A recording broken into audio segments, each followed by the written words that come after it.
Hello there, my name is Mojisola Simisola Adibola, and I'll be walking you through Times Higher Education magazine's origin, its editorial strategy, its business model, and its unique selling points. Times Higher Education magazine is a 50-year-old magazine that was first published in October 1971. It was formerly known as the Times Higher Education Supplement.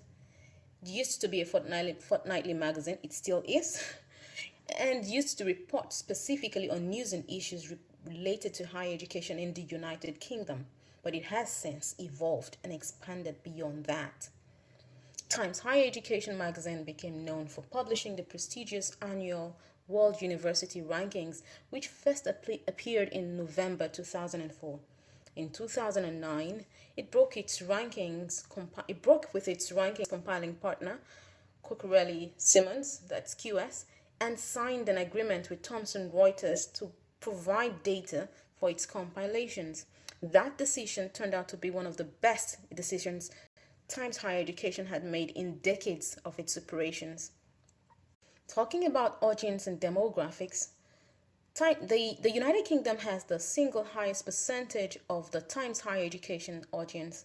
In 2010, Times Higher Education's audience was classified into senior academics, lecturers, admin management, admin support, graduates, and others.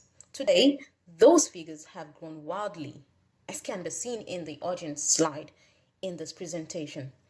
That growth also justifies the 2019 launch of the Times Higher Education Awards Asia, because Asia has the second highest number of Times Higher Education's audience. This growth in numbers also led to Times Higher Education's entry into international student recruitment and student housing markets in August 2020.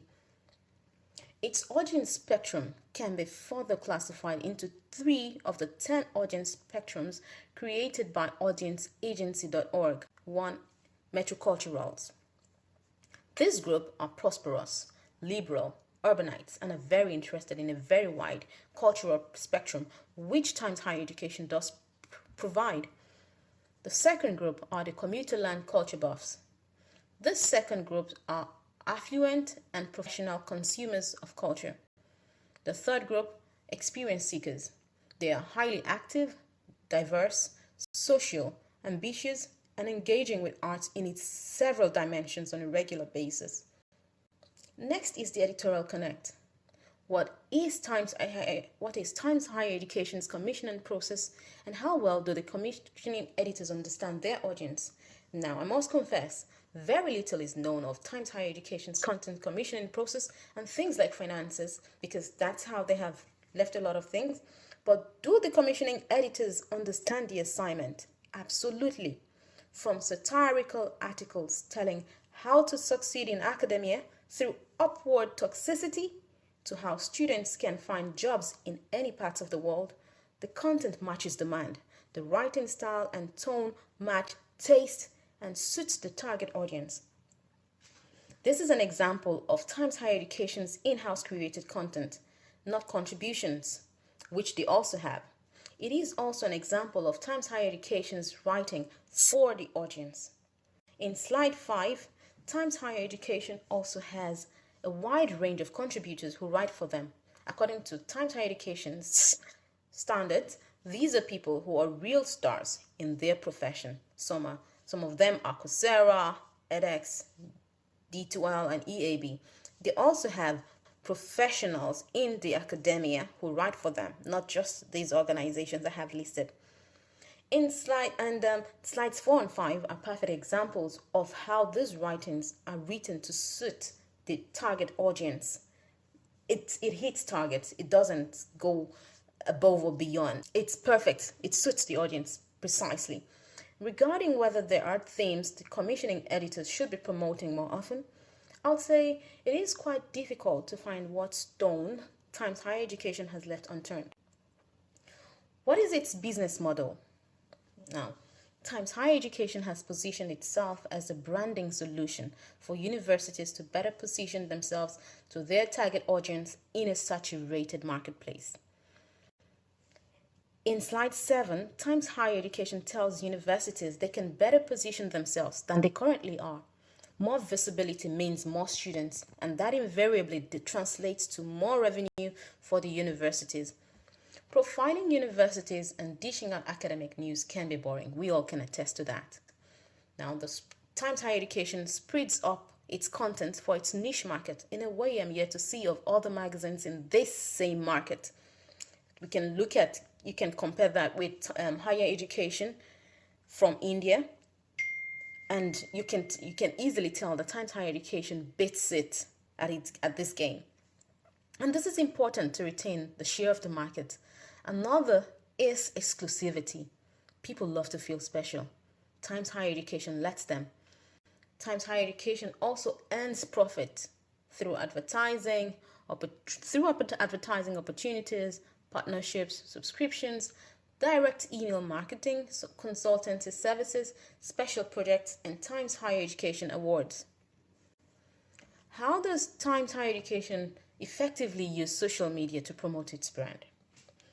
Now, if you have looked, you would have found that Times Higher Education has an admirable following on social media. Judging by data available on its handles, Times Higher Education's largest social media audience are on Twitter, where it has over 331,000 followers, followed by people on Facebook, LinkedIn, and Instagram in that order.